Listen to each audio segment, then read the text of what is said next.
Hi, it's Dave Kindig, and we're here in Las Vegas. Welcome to Good Morning Las Vegas, ladies and gentlemen. Wow, good morning, welcome. Here we go. You know, this is, I'm trying to get all professional to welcome everybody to Rana's Radar. And of course, this man needs no introduction at all.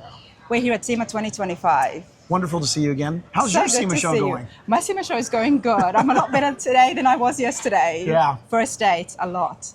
But you're no stranger. Well, it's an incredible year once again. It seems like when you think you've seen it all and it's the best SEMA you've ever been to, wait until the next one.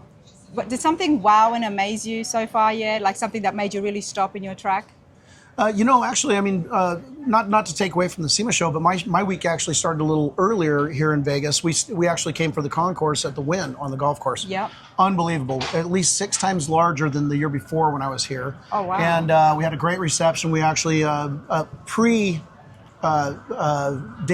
the Fastback CF1. And we had a great response. We sold a couple actually at the show, Right which is there, great. So I'm not surprised. I'm not surprised at all. And that's exactly what we're doing here today. We're going to be talking about the CF1 program. It's not just about the Corvettes. right. It really is not. You know, Dave, I met you first time, I think, almost 3 years ago. And you might have just been debuting the CF1s. Mm-hmm. It was at Scottsdale. Actually, the debut was actually 4 years ago at the SEMA show on the red carpet event with number 1 and number 2. And then you brought them to Scottsdale. Correct. Right after that, we actually, it was the next year we actually brought number 3, which was the electric one. Yep. By that time, we had 4, 5, 6, and I believe number 7 was debuted at that show, and we filmed with Rick Mezich from Deadliest Catch that received number 7. There you go. Yep. So we had having that many CF1s all in one spot that soon into being a production company. Was one of my highlights of my career. And of course, we just keep having more and more. It's just highlights. skyrocketed. Can we say that? You know, at that time, I had no idea about the Corvette. All I saw was like, oh, wow, this is pretty cool. Oh, it's electric as well.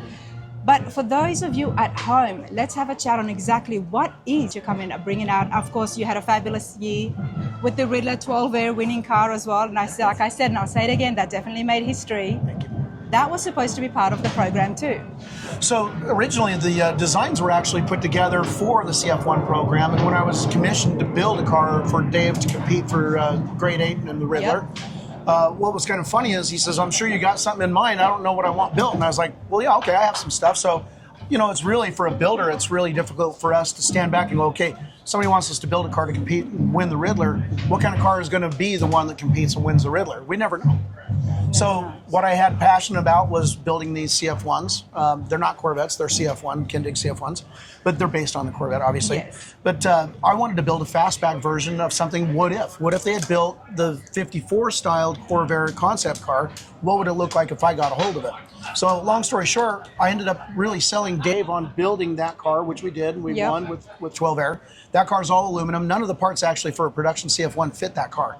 That car is all hand fabricated, and everything is one-off to that car. Even the headlights still are not the same. Yeah. And so, once that car had already arrived, we'd won everything else. It was out into the public. Then I could go ahead and go back to what the dream was, and that was to build the Fastback. Built the Fastback, and that's exactly what you have done. Yeah, and it's been a huge hit. Imagine having the ability to have a car that looks like 12 Air, the Riddler winner, and being able to actually get in it and drive it. And I think that's the most successful part of all this, because we all love those Riddler cars. It's not easy to build a Riddler car, and it takes many, many years. But you are putting it into production, everybody. Dave Kindig cars are in production, which means you don't have to wait. They're ready to go. It's much quicker. There's it's a little bit of a There's wait, still not a little much. bit. Yeah. But the way it is going and the way it's been so popular, I mean, you sold 3 or 4 last week, and you're getting inquiries. We're getting them, a lot of inquiries here at the SEMA show and a lot of attention. We've once again, we've just had a wonderful time here at SEMA. We're up for some awards, which is really cool, and we'll find out on one of them tonight with the industry banquet. So, we're just like I said, it's kind of like, Santa Claus is coming. The sun's not up yet. There's something cool gonna happen. Is that a good analogy? That's a great analogy. We just don't know how many presents are under the tree yet. Bitch and Ride's absolutely amazing show, and we did already have an interview about the end of Motor Trend. But seeing you, this is just It's getting bigger, it's getting better. And not only that, you've got a beautiful Camaro here on display. Oh, yeah. Talk to me about that, please. So this one we built for a very good client and a friend of ours, Barry, which actually has number 30 CF1 fastback. We're going to do some really special stuff with that. But he wanted to build the ultimate 69 Camaro. So we went wide body, stretched the wheelbase, flush mounted the glass, one-off wheels. It's an 1150 horsepower, 3 liters, 6-gen Whipple Charger. Lingenfelter built the engine. It's LS7 based. LS7 but based. What's really cool is this is the very first Tremec 7-speed TR 9070 7-speed DCT. With the paddle shifters. Paddle shift dual clutch. It's basically the transmission that's in the brand new GT500s. Yeah. And that is now with an LS. It actually communicates with the LS. So as Tremec has said, we've had their engineers at our place working for over a week to get the car to communicate with the engine. And now we're going to go to the track. We're going to go and have some fun on the dyno. We're going to see what this car will do. The Z Camaros are absolutely iconic cars. Yep. They really are. And we love seeing them. And anytime somebody has done a restoration, they've never taken too much away from the look. You have, Dave, but it looks fabulous. Thank you. You know, like I say, I'm just. I feel like a lot of times I'm a kid in his rich friend's toy room playing with all of his cool cars that I didn't have a chance to play with at my place. You know, and so every day I get to wake up, I get to go to work and build somebody's dream car. I get to design it, work with them, and I'm just like I say, I'm just so fortunate.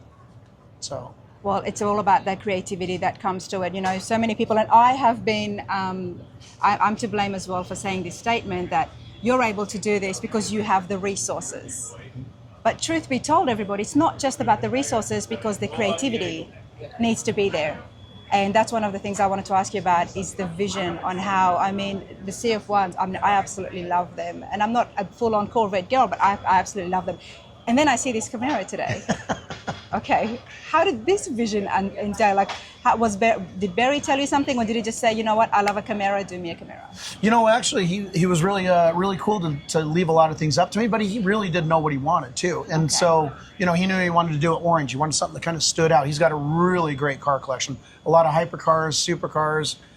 He's got a very eclectic, he's all over the place. Cobras. He's got our old Chevelle, the '67 Caldera. Twin turbo, yep. And he drives it, and he wants to be able to drive his cars, and so that's something that really we've been pushing our team the last 5-6 years. We've really turned from not just building show cars, yes, but building show quality drivers. These are cars you can put up on a light and mirror, and can appreciate the workmanship. But more importantly, the underside of the car is designed and been put together with products that can be cleaned up and just driven or show it.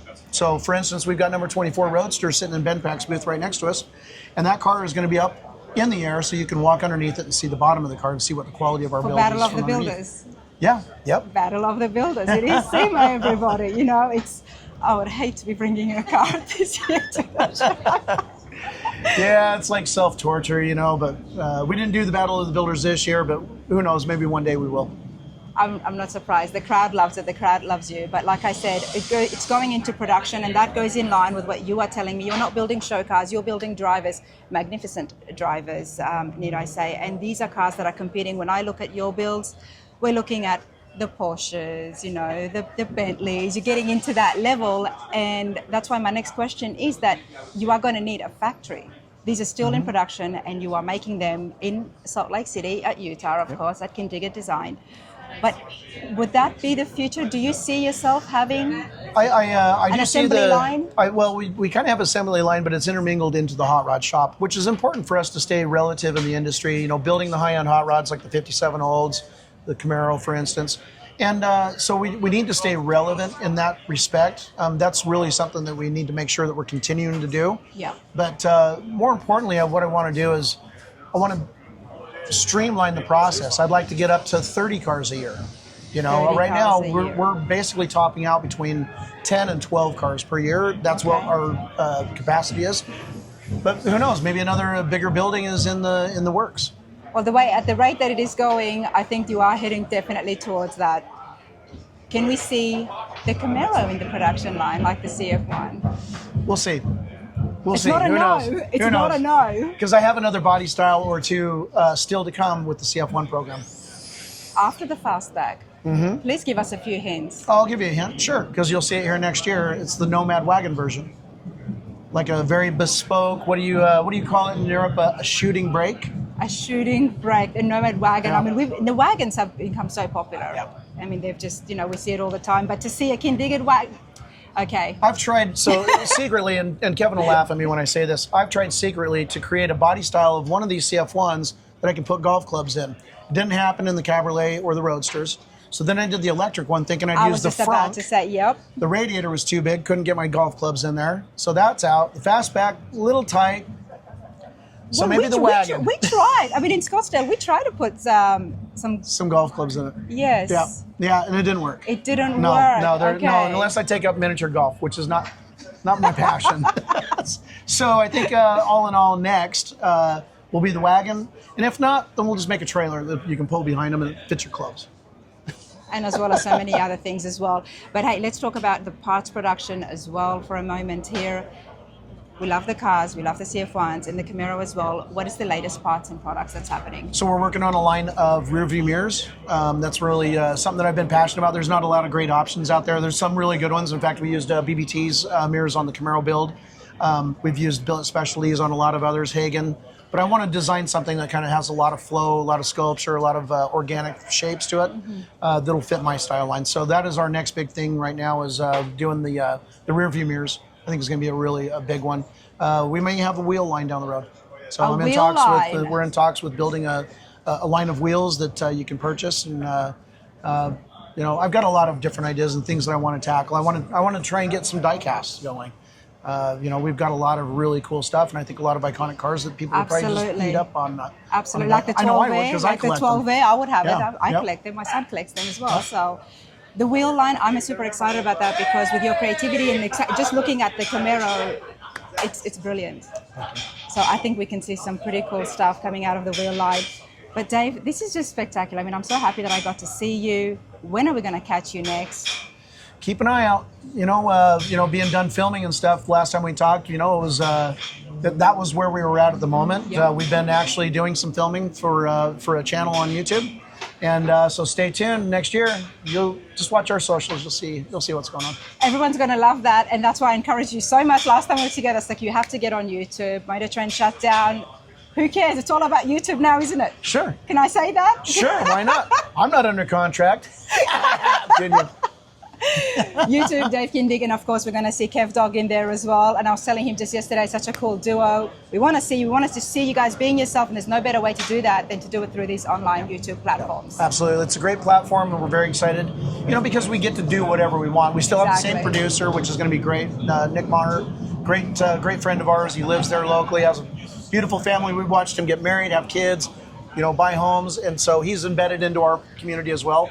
So we're just going to have some fun. We're going to do some tech tips. We're going to do some, follow builds, which we've been following the Camaro build, and also the Fastback program and all of the other CF1s. So stay tuned. It's going to it'll get crazier. It's already been crazy. It's going to get even crazier. Well, of course, with all of these meetups that I have been having with Dave, the next thing is only natural that I need to go over there and check out exactly how the CF1s are getting built. There you go. It's going to be coming on the channel as well, everybody. It's Sema. This man is very busy, and the crowd's coming around. Everybody wants to see you. I sure appreciate the time. Thank you. Thanks so much, Dave. Always a pleasure. Absolutely.